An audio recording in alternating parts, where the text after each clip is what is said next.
Assalamualaikum warahmatullahi wabarakatuh.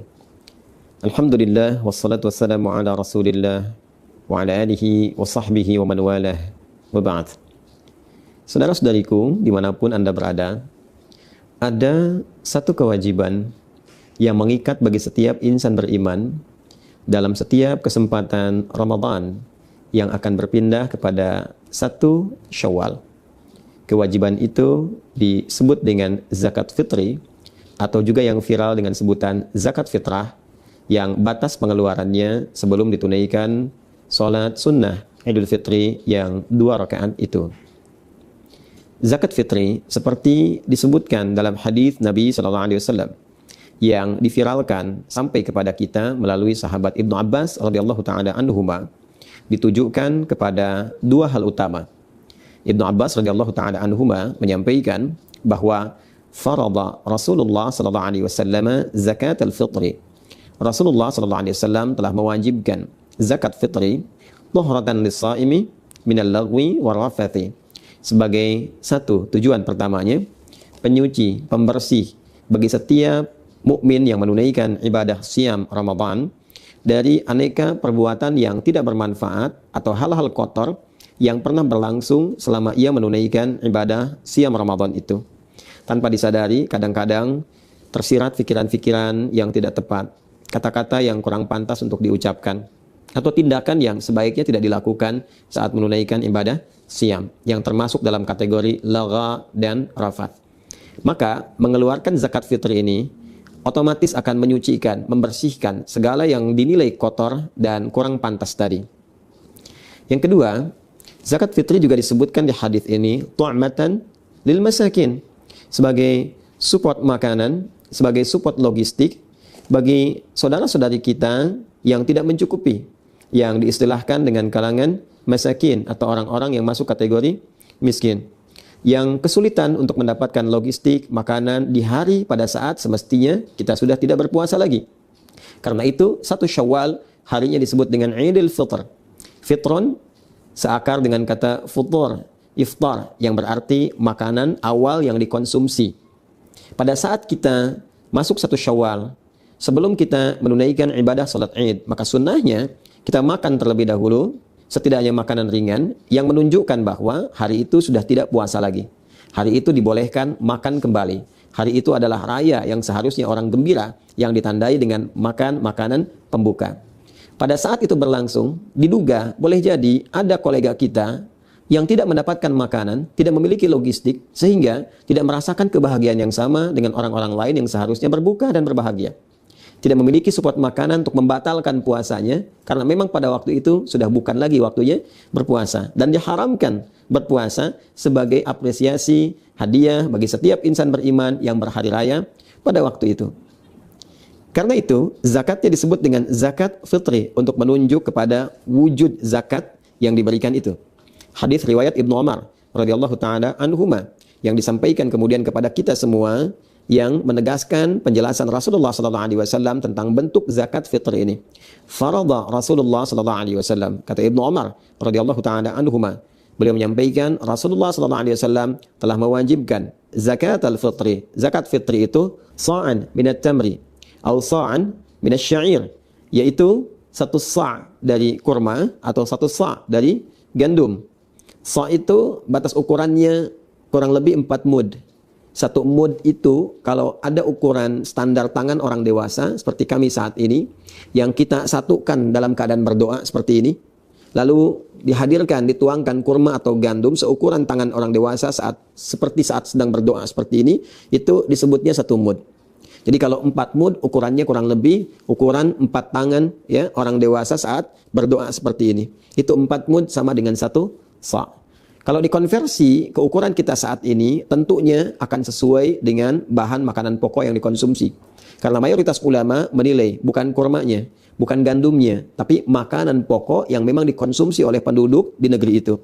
Jika di Madinah pada masa itu makanan pokoknya kurma, gandum, dan di sini bahan untuk makanan pokok nasi kita yaitu beras, maka dikonversilah kemudian satu jenisnya dari kurma, gandum berupa makanan pokok kepada beras yang menjadi bahan makanan pokok di negeri kita. Lalu dikonversi ukurannya setidaknya ada sesuai dengan 2,5 sampai 3 kilo beras atau 3,5 liter. Kalau kita contohkan misalnya ini ada contoh ukuran yang 3 kilo ya, ini kurang lebih 3 kilo, ini beras yang sesuai dengan ukuran 1 sa ya, 3 kilogram atau disesuaikan dengan 3,5 liter.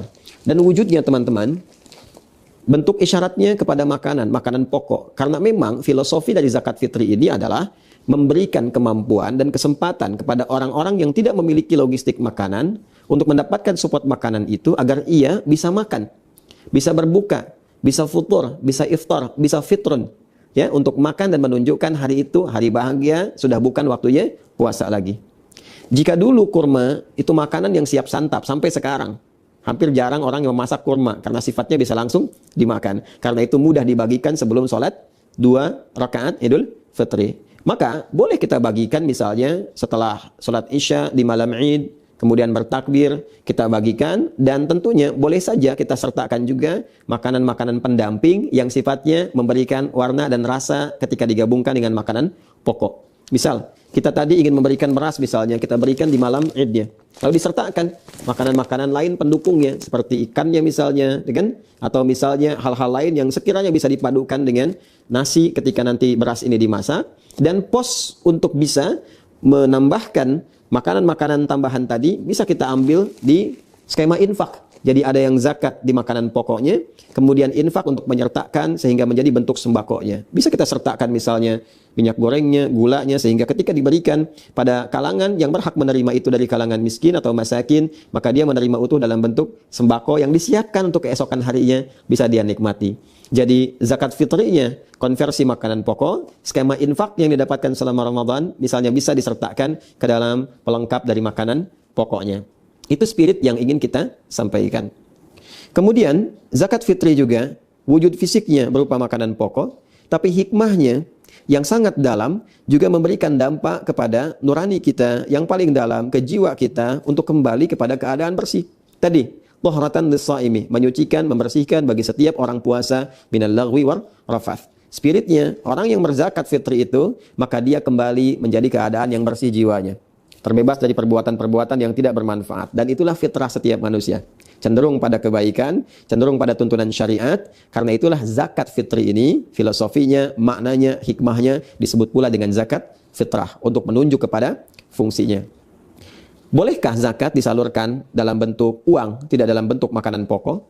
Mayoritas ulama, jumhur ulama, terutama ulama Malikiyah, Syafi'iyah, Hanabilah, mereka semua sepakat menyampaikan bahwa zakat fitri disalurkan dalam bentuk makanan pokok. Karena tujuan pokoknya adalah mensupport logistik untuk bisa dikonsumsi sehingga dapat menunjukkan bahwa hari itu bukan Ramadan lagi. Hari itu waktunya berbuka, hari itu berhari raya, hari itu bergembira.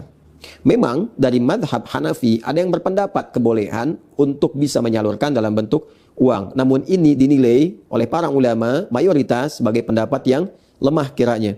Karena boleh jadi dikhawatirkan berpotensi bertentangan dengan tujuan-tujuan mula zakat fitri itu difardukan. Dikhawatirkan diberikan kepada hal yang justru tidak mensupport logistik. Bisa diberikan pulsa kah atau yang lainkah yang tidak memberikan tanda berhentinya ibadah Ramadan dan masuknya pada hari raya kembali, boleh makan lagi dan bergembira di waktu itu. Kalaupun memang kita menilai misalnya dia makan tapi dia juga butuh pakaian, butuh misalnya aspek yang lain, maka sertakan skema infak yang mungkin dikumpulkan dalam konteks zakat mal saat teman-teman sekalian mengumpulkan itu pada saat kesempatan Ramadan. Karena itu, mari kita siapkan untuk mengeluarkan zakat fitri kita seukuran seperti yang tadi telah disebutkan, 2,5 sampai 3 kilogram beras kalau dikonversi ke beras. Kemudian bisa diiringi dengan makanan-makanan iringannya dalam bentuk nanti sembako yang mencukupkan untuk dinikmati, yang dipadukan dengan skema infak yang boleh jadi Allah titipkan kepada kita selama Ramadan ini. Mengikat kewajibannya bagi setiap insan beriman yang memiliki kemampuan logistik cukup untuk dirinya dan orang-orang yang dinafkahi dalam lingkup keluarganya, ada kelebihan dari situ, maka itu yang kemudian digunakan untuk berzakat fitri yang berdampak kesucian, kemurnian fitrah kita sehingga disebut dengan zakat fitrah. Semoga Allah membimbing kita untuk memudahkan dalam mengeluarkan zakat fitrah. Zakat fitri ini menyucikan jiwa kita, memperbaiki diri kita, dan ingat, hanya dikeluarkan sebelum sholat Id. Ketika dilakukan setelah sholat id, maka jatuhnya tidak menjadi zakat fitri lagi, tapi menjadi sedekah biasa saja. Adi Hidayat, semoga bermanfaat. Subhanakallahumma wa bihamdika nasyhadu an la ilaha illa anta nastaghfiruka wa natubu ilaik. Assalamualaikum warahmatullahi wabarakatuh.